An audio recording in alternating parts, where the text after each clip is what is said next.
dedicated to southern and eastern Kentucky. This is WYMT Mountain News at 5:30.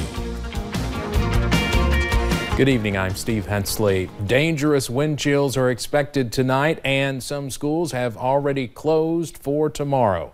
We've declared a severe weather alert day due to the bitter cold snap. Meteorologist Paige Noel is first with just how low the temps will go. Paige?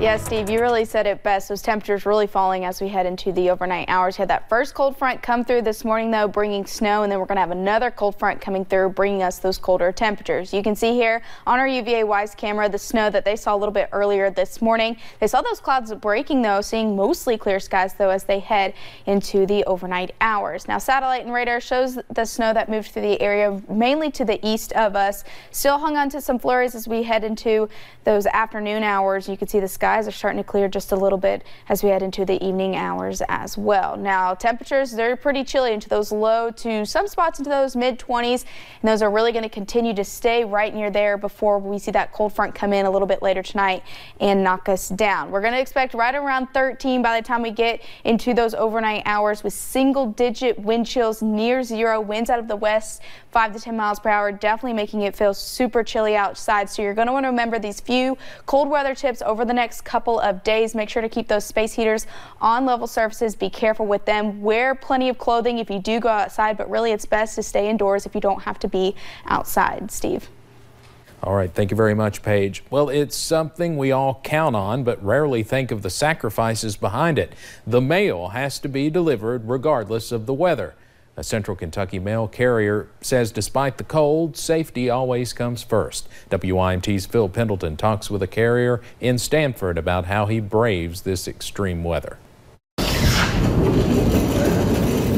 It is a busy time of the year to be a mail carrier. W-2s and all that have started coming out I started last week. Because with the mail, you know the saying, it's neither snow nor rain nor heat. Well, sometimes snow is a problem. The last couple of years when we got, like a foot of snow, there were days when the trucks just wouldn't go. Cold weather won't keep Simon Brown from going. Well, I wanted to make sure I was prepared, so I've got toe warmers in both my feet, hand warmers in my pocket. We met up with him Tuesday morning as he was putting on the layers. Well, I've got 3 on now, and then my big coat will make it 4. Brown drives some, but nearly 2 hours of his route is walking, delivering mail to the front door. Today's cold, and tomorrow could be a whole lot worse. Definitely puts a bite on your face. You can really feel it. But it almost burns you more than you're just cold. The mail has to be delivered, but safety is always priority number one. The last thing they want is any of us out there with any kind of cold-related injuries or anything. Cold makes everything harder and more uncomfortable. There's a little more burn to it than there usually is when it's just, 30 degrees and cold outside. A challenging job on days like today. Last week, we had all that ice, I had to spray de-icer to get these doors open. But well worth it. Every day's different, and I like that. It breaks the monotony of you just having the same thing every day. Because like they say, neither this nor that will keep your mail from coming. In Lincoln County, Phil Pendleton, WYMT Mountain News. Postal carriers ask that you make sure the path to your mailbox is clear of ice and snow to make their jobs safer and easier. The Hazard Police Department arrested a woman for allegedly driving under the influence after a hit-and-run investigation. Hazard PD was called to the hit-and-run near Applebee's on Kentucky 15. Police say they found Janice Fields of Hazard behind the wheel of a car with the engine still running on Combs Road at the tobacco store. Fields' car matched the description of the car that left the scene. Police noticed there was front-end damage to the car.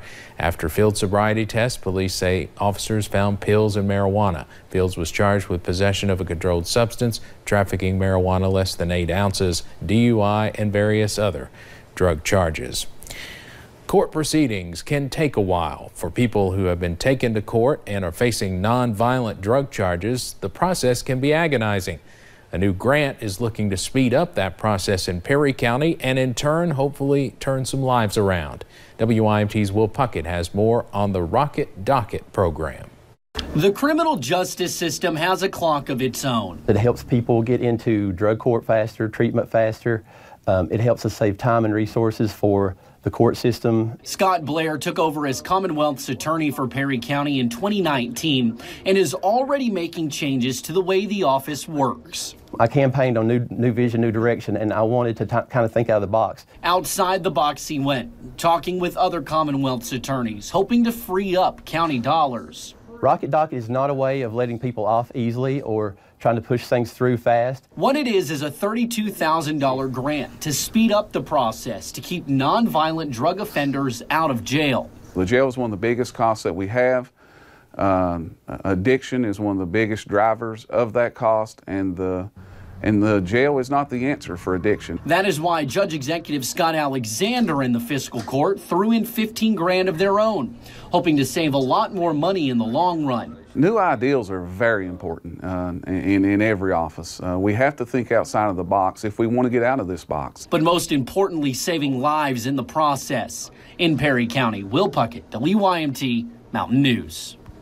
The total price tag for the program is $50,000. If this first round goes well, they are eligible to apply for a second grant.